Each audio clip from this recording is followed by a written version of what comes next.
أعوذ بالله السميع العليم من الشيطان الرجيم. بسم الله الرحمن الرحيم. إن الحمد لله نحمده ونستعينه ونستغفره ونعوذ بالله من شرور أنفسنا ومن سيئات أعمالنا. من يهده الله فهو المهتد ومن يضلل فلا هادي له. وأشهد أن لا إله إلا الله وحده لا شريك له وأشهد أن محمدا عبده ورسوله. ثم أما بعد، يقول الله عز وجل في الكتاب الكريم بعد أعوذ بالله من الشيطان الرجيم: يا أيها الذين آمنوا اتقوا الله حق تقاته ولا تموتن إلا وأنتم مسلمون.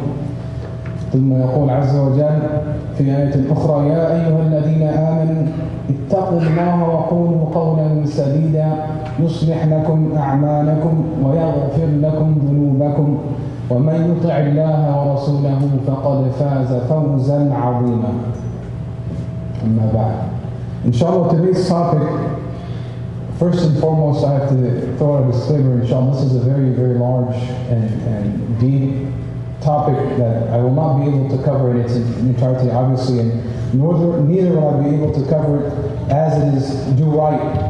Meaning there is much to learn about this topic. But inshallah, I want to bring it to our attention. And since I'm speaking first and foremost myself, because this is something that I believe in our community today, in our lives, as we carry forward as believers in Allah subhanahu wa ta'ala and the Prophet ﷺ, we don't take much heed to this issue. So inshallah, this topic of today is going to be about the tongue. This piece of our body that is so small and can be so damaging, and at the same time, in a reciprocal sort of way, we can gain so much reward and pleasure out of having this piece of our body in our mouths. So inshallah, first of all, I want to mention, growing up, when we were raised, going to high school, middle school, preschool, whatever it is, we've been always taught to ignore verbal attacks, assaults, put-downs. And we've been taught certain phrases and wordings such as, sticks and stones may make our bones, but words will never hurt me. I'm rubber, you're glue, whatever you say bounces off me and sticks to you, etc., etc. But the fact of the matter is, words can be very harmful. They can be extremely damaging, psychologically, mentally, and which eventually leads to physical harm. And I'm going to give two very quick examples, inshallah, from the Quran, in which even the prophets and messengers of Allah subhanahu wa ta'ala were dealing with these verbal assaults, and that had such an effect on them that Allah subhanahu wa ta'ala mentioned it directly in the Quran. The first example is that of Musa alayhi salam. The verse is mentioned: يا أيها الذين آمنوا لا تكونوا كالذين آذوا موسى فبرأه الله مما قالوا وكان عند الله وجيها. It was narrated by Ibn Kathir. The tafsir of this verse is related to a situation that occurred in the time of Musa alayhi salam, in which, because Musa alayhi salam of his extreme modesty, he was a very shy person and very modest in the way that he dressed. He used to cover his body completely. He would not allow almost any skin to show. And so as people, they would see Musa alayhi salam all covered up, and they would say, he is hiding from us a skin disease or some sort of disease that he doesn't want us to see, and this is why he has covered himself up. And so Allah subhanahu wa ta'ala, to clear him of this verbal assault, and he was hurt by it, because Allah mentions in the Quran, Musa alayhi salam was deeply hurt by this insult, this rumor that was going around, this namima. But that did not make him change his modesty. This is another lesson we take very quickly on the side, is that Musa said, even though he was deeply hurt by the attacks on his modesty, that did not make him change the way he dressed, because he did it for the sake of Allah subhanahu wa ta'ala. And as we know, modesty is one of the characteristics of the Muslim that define and are part of their iman. And it's one of the few characteristics where the Prophet ﷺ, it is something that no matter how much you have, it does not harm you, it does not hurt you. And so Musa ﷺ was hurt by these statements by his own people. And Allah subhanahu wa ta'ala was narrated, one time Musa ﷺ was taking a shower in a remote area, and he took off his clothing, obviously, to take a shower in this remote area, and he put his clothing on a rock. And Allah subhanahu wa ta'ala commanded the rock to go with his clothing towards the area of where some of his people were. And so, to paraphrase, I'm not mentioning the entire narration word by word, so you have to understand that I'm paraphrasing here, inshallah. Eventually, what happens, Musa a.s. chased it, and it's been narrated that he hit the stone, and eventually got his clothes back. But what happened was his people saw that his body was free of defects, and was actually in a outstanding, perfect form. And because of this, they no longer were able to spread the rumors. Another example that is given to us is actually in a surah that we read, or inshallah we would like to read and plan to read every Friday, Surah Al-Kahf. يقول الله عز وجل عن النبي عليه الصلاة والسلام لعلك باخع نفسك على آثارهم إن لم يؤمنوا بهذا الحديث أسفا. And this verse, Allah subhanahu wa ta'ala is advising and reminding the Prophet ﷺ, don't put yourself through such mental hardship that it harms you to a point where it's almost you're nearing death. Because if people don't believe, it is something that they're going to be sorry about. And again, I'm paraphrasing the meaning of the verse. It's not a direct translation. And even the Prophet ﷺ, as we know, he's been called so many things. And all these things used to hurt him much more so than the physical harm that was given to him. And it was always because he knew he was on the truth, and he never allowed this verbal assault, this blasphemy of who he is and his message to deter him from calling to Allah subhanahu wa ta'ala and maintaining the lifestyle that Allah subhanahu wa ta'ala prescribed on him and prescribed on us. So brothers and sisters in Islam, we have to first and foremost understand that our tongue can be extremely damaging, more so than any sort of physical harm that we can do to individuals. And it's well known that you look at what's going on in the media, brothers and sisters are being attacked because of the way they dress, because of their being Muslim. It causes even Muslims to leave their Islam. And unfortunately, and we take from these two quick examples in the Quran that the response is not to leave the truth because it hurts. The response is to be patient and to depend on Allah subhanahu wa ta'ala. Allah subhanahu wa ta'ala will provide victory, inshallah. So I want to mention also very quickly the understanding in Islam is mentioned by many scholars. I can't give one scholar the credit, but basically the heart, which is more or less a condition also understood as a condition of your soul, of your relationship with Allah subhanahu wa ta'ala, it has channels. One of the channels, including the eyes and the ears, your thoughts, etc., etc., one of these channels to your heart is your tongue. And it's very important that we understand this, because there's a direct correlation between your status as a believer and what comes out of your tongue. As narrated by the Prophet ﷺ, and this is going to be in English, inshallah, as I see majority of attendees are English speakers. The Prophet ﷺ, this is a hadith of Muttafaqun alayhi, meaning it's mentioned in both Bukhari and Muslim.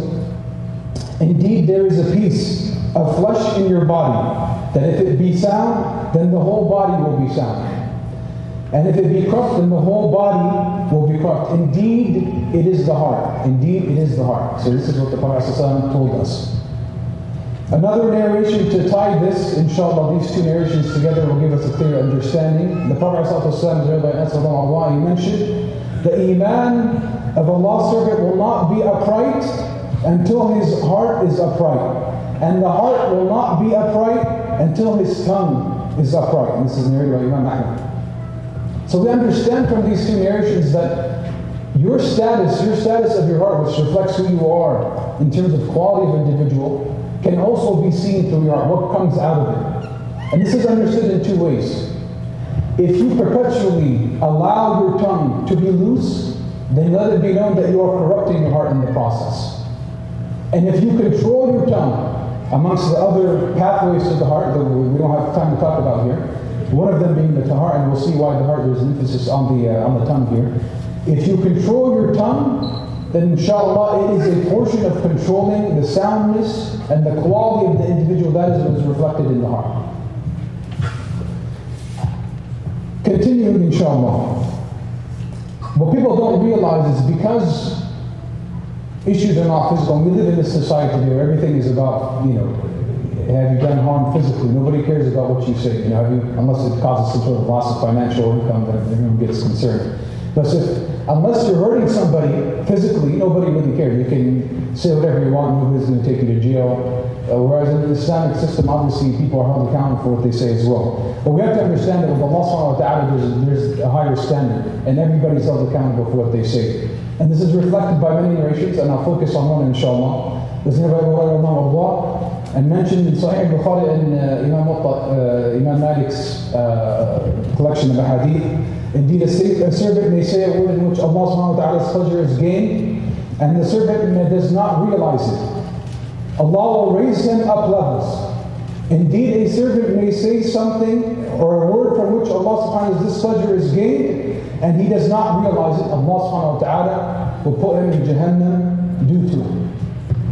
So again, emphasizing the criticality of how we use our tongue. We may say something and not give it any thought, and it is a huge deal with Allah subhanahu wa ta'ala. And vice versa. You may say something to someone, a kind word, Assalamu alaikum, etc., and not really think much about it, but with Allah subhanahu wa ta'ala, it raises your ranks. It raises your ranks. And so, since we're talking about the tongue, this is again a very large topic, and there's no way you can cover it in 30 minutes, I'm going to be honest with you. But so I am going to focus on some of the most common issues that come up, inshallah. And I advise you, there are many books out there about the tongue that you can refer to. Imam Nawawi has a very famous book on this topic as well, amongst many others. But inshallah, what I'm going to focus on is just a couple aspects. And the first and foremost, the one that I think a lot of us, wallahu a'lam, will fall into easily are the most common: backbiting, slander, and gossiping. I will put these together, inshallah, in one category. First, we have to understand what is the definition of backbiting. The Prophet ﷺ defined it for us. And this is a narration that is mentioned in Imam Muslim. He asked the Sahaba while they were sitting around him, ﷺ, do you know what is riba? Backbiting. Riba is the other quote for backbiting. They said, Allah and His Messenger, peace be upon him, know best. He then mentioning about your brother what he would hate in his absence. And then it was said, meaning one of the companions asked the Prophet ﷺ, what about if what I say about my brother is true? So what if it's true, right? Everybody thinks, well, backbiting is only spreading lies. This is not the correct understanding. If it is false, and the Prophet's response is, if in him is what you say, you would have backbited him. And if it is not in him, then you have slandered him. So we understand from this narration that backbiting is actually being honest with what you say about other individuals behind their back. Slandering, which is a higher level of sin, meaning it's more of a major sin, and they're both major sins, and we'll get to this inshallah, is when you spread a lie about your brother or sister in Islam. And so much so that there is actually a punishment in Islam, a had punishment, meaning a physical punishment that is defined in the Quran by Allah subhanahu wa ta'ala for slandering. And this is a big deal because there are only a few had punishments that are defined clearly in the Sunnah, in the Quran and the Sunnah. And we have to understand, inshallah, that it is our duty in protecting the honor of the Muslim, which is one of the main things that we are seeking to protect. One of the main things that we have to understand is of utmost importance to protect. The honor of the Muslim is by not spreading lies about the individual or truths that may be harmful to the reputation, and there are exceptions. We'll go over them, inshallah, if there is time. We want to give, inshallah, a quick example. And Imam Nawawi mentions that this narration is one of the most clearest examples of the harm of backbiting, and how innocent it can be sometimes, and how it can happen to anybody regardless of their status. And we must be on guard regardless of how good we think we are, or how knowledgeable we may be, or what iman level we think we be at, whether we have memorized the Quran or not, or memorized the hadith or not. It does not matter. And it's been narrated that Aisha herself,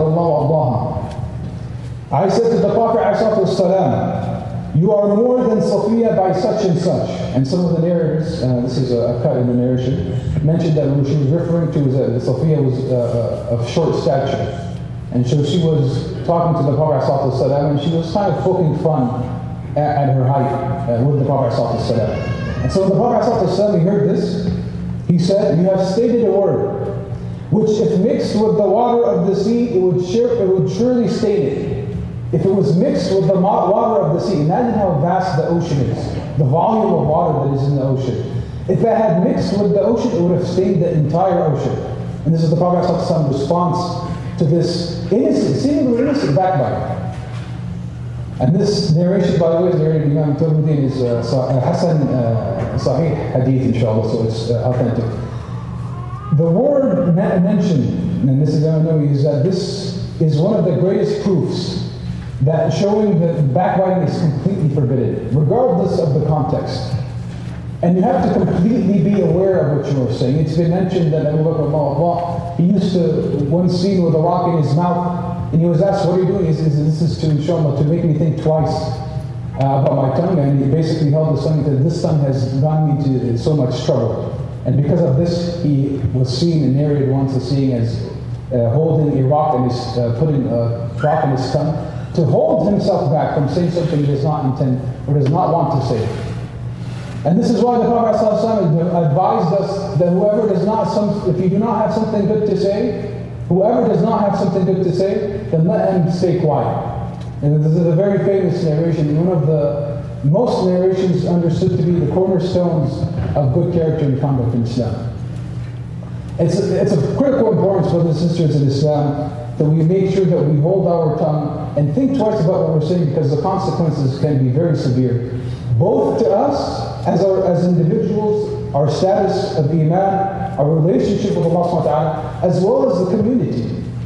Imagine if backbiting was not a major sin and it was not even a sin at all. Nobody would be able to trust anybody. Everybody would start spreading rumors about everybody else, and this person did this person did that. You can't trust this person, you can't trust this person. Facebook posts all everywhere. You guys we all know very well how it can get, it's spread widely like wildfire. We have to be very careful in our assessment of talking about anybody, whether they are present, and especially if they are not present. Because this is a very major and serious sin. A lot of times we think that it's not a big deal, whatever, they just said something, it's true. I would say it in their face. Is the most common excuse I hear is if they were here, I would say in their face, well, that's fine, because this isn't about you and another person. It's also about you and Allah subhanahu wa ta'ala. Allah subhanahu wa ta'ala does not approve of this action. The other thing that I want to focus on, inshallah, in regards to speaking the tongue, the criticality of the tongue, is speaking about Allah subhanahu wa ta'ala without knowledge. And this is something that, again, happens innocently. It's inshallah, never intentional. But to speak about religious affairs, to speak about the deen, about something that is critical to somebody else's guidance without any knowledge. Or maybe you're guessing, or maybe you read something and you have this feeling that it means something. This is not how we go about in understanding the texts of Islam and how we explain them to other individuals. And this is why, subhanAllah, you see in the text of our Islamic tradition, even the scholars of Islam, who we know and respect as tremendous scholarly figures in the history of Islamic knowledge, will refer to their works about what the scholars say. You guys understand what I'm saying? So even then, they would still say the scholar himself, the person, individual who is the author of the book or the statement, is referring to what the scholars say. And this is the importance of speaking on knowledge. Is that you have to make sure that if you're going to speak, that there's some truth and reality to it beyond your emotions and how you feel and what you eat for breakfast and various other factors that you may encounter, inshallah, day to day. Inshallah, I'm already realizing that we're already at 10 minutes left in the khutbah, so inshallah we're going to go into the dua part and then we'll continue with the khutbah. أقول قولي هذا وأستغفر الله لي ولكم ولسائر المسلمين فاستغفروه إنه هو الغفور الرحيم.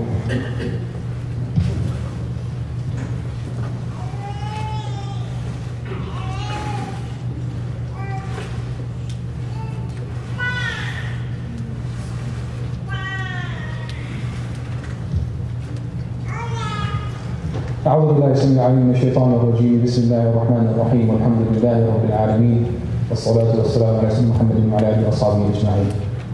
Inshallah, in the second part of the khutbah, I'm just going to quickly summarize what we went over, add a little bit to it, inshallah, and you can start the prayer, inshallah. Many times it is mentioned in the Quran several times the importance of being careful of what you say, avoiding environments, and this is a very critical aspect as well, is avoiding environments in which there's backbiting or namima or slander or gossiping or any sort of verbal negativity. Right? Even if you are not backbiting, if you are in a gathering, you will receive a share of the sin if you do not advise the individual to stop from backbiting, even if you don't say anything. So we have to be, inshallah, very careful that we put ourselves in the right environment. And Allah subhanahu wa ta'ala mentions as one of the characteristics of the believers themselves is that when they refrain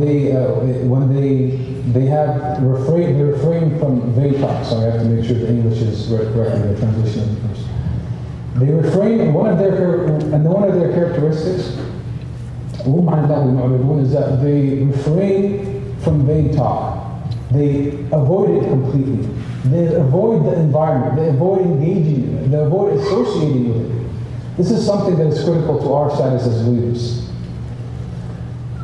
The other thing too is we have to understand is that the perfection of a believer, as defined by the Prophet ﷺ, is that those who do not harm the Muslims with their tongues and their hands. And the question was, the Messenger of Allah, which of the Muslims are better? And the response was, ﷺ, those who do not harm the Muslims with their tongues and their hands. And this is the narrative, it's narrated in Bukhari and Muslim. Inshallah, again, there's really not much time. This is a huge topic, but so I want to list some benefits and some thoughts, inshallah, about this topic very quickly. We have to understand that there is always a reward. It's been understood as a general concept in Islam, is that avoiding the sins is in of itself worthy of good deeds. It is in of itself something that brings upon good deeds. And we see this in the following narration, where the Prophet ﷺ, he mentioned, whoever protects the honor of his brother in his absence, Allah subhanahu wa ta'ala will protect his face from the fire of the Day of Judgment. This is narrated in Tirmidhi's collection and has been deemed sahih by Imam al-Albani. So inshallah, we want to make sure that even if we are not engaging in backbiting, we want to be sure that we want, inshallah, to protect the honor of every Muslim, no matter who they are. And now, of course, there are exceptions, but the exceptions, and in general, obviously, there are a few exceptions that I'll mention very briefly, very quickly. I advise all of you to speak with your imam, inshallah, and get more clarification on this if you feel like there's an exception. If you have an issue, for example, and you need to complain about someone, and you speak with someone who is in a position to remedy your situation, this is one of the acceptable ways of obviously talking about somebody else. Another one is, for example, if it's something that may save your life, that's another exception. And they're not, subhanAllah, they're not coming often right now. But regardless, the other one is, for example, if someone is looking to do business or getting married, then you want to advise the brother or sister not to do business or not to get married for this individual based on facts. And even when we speak in this manner, we have to make sure that it is mild, just a very direct and non-emotional advice. And as a brother or sister, I would not advise you to do business with this person, and that's it. There's no need to go into details. Or I would not advise you to marry this person. And there's many other exceptions, inshallah. And again, I refer to your local imams, inshallah, to ask them for more details. I'll end, inshallah, with this very famous statement by Abdullah ibn Mubarak, who was a very famous muhaddith, famous scholar of the Tabi'een. And he mentioned that understanding the enormity of backbiting and some of the sins that come with the tongue. He said, if I were to backbite someone, I would surely backbite my parents, for they have the most right to receive my good deeds. They have the most right to receive my good deeds. And why did he say this? Why did he say this? Because there is a very famous narration from the Prophet ﷺ where he asked, and again I'll paraphrase this very quickly for the sake of time. I know all of us have things to go back to. But nonetheless, there's a very famous narration in which the Prophet ﷺ asked the Sahaba, do you know who is bankrupt? And they said, yes, the person does not have any dirham or dinar, does not have any money. And the Prophet knows these people who are bankrupt will arrive on the Day of Judgment. They did salah, they did hajj, they did zakat, they gave sadaqah, etc., etc. But they backbit this person, they slandered this person, they hit this person, they did injustice to another person. And so these individuals will come to them on the Day of Judgment, and they will start taking away from their good deeds. Until they have no more good deeds, and then they will start giving them their bad deeds to the individual who harmed them. And for this reason, Abdullah al-Waraki commented that if I was going to backbite someone, I should backbite my parents because they're the most deserving of my good deeds.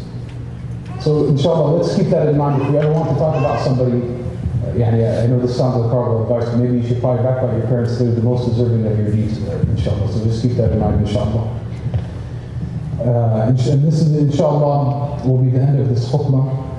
اتل ما أوحي إليك من الكتاب وأقم الصلاة إن الصلاة تنهى عن الفحشاء والمنكر ولذكر الله أكبر والله يعلم ما تصنعون وأقم الصلاة